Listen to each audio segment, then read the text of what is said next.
कि जो नाम जापक है उसको सत्संग की बातें गहराई से समझ में आने लगती हैं। जी हाँ,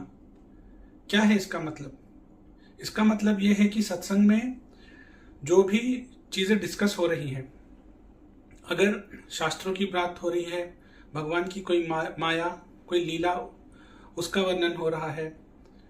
किसी दिनचर्या में चीज़ को ऐड करने की बात हो रही है, नाम जप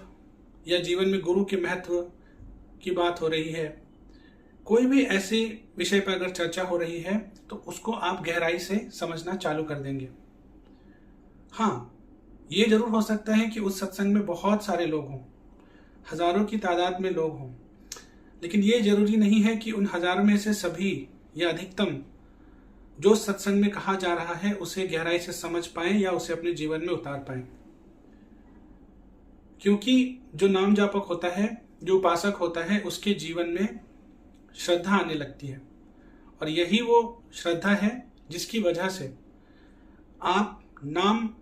जाप से रिलेटेड, चाहे ग्रंथों से रिलेटेड, शास्त्रों से रिलेटेड, जब भी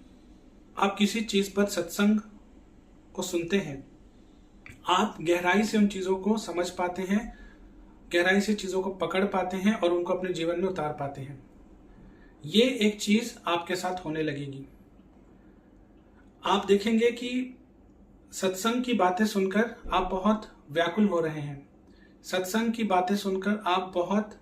कहीं ना कहीं भगवान के लिए आपके अंदर जो प्रेम है वो प्रेम उमड़ कर आ रहा है। आप भाव विभोर हो रहे हैं। सत्संग की बातें सुनकर आप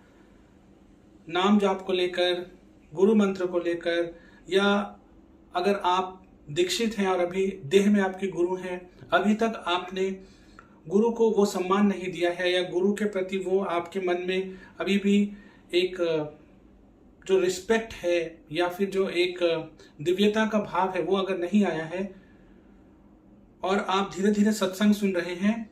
अचानक आप देखेंगे कि आपके अंदर एक ट्रांसफॉर्मेशन आएगा। आप सडनली चीज़ों को गहराई से समझेंगे, चीज़ों को गहराई से आप रिलेट कर पाएंगे, और इसी के साथ धीरे धीरे एक चीज़ होगी कि जो भी अच्छी चीज़ें हैं जिनकी अभी तक आप उतनी कदर नहीं करते थे, उतनी वैल्यू नहीं करते थे, अब वाकई में आप उन चीज़ों की वैल्यू और कदर करने लगेंगे।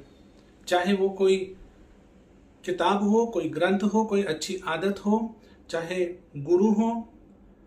या फिर कोई गुरु तुल्य हो, कोई संत हो, कोई महात्मा हो जिनकी कोई वाणी हो,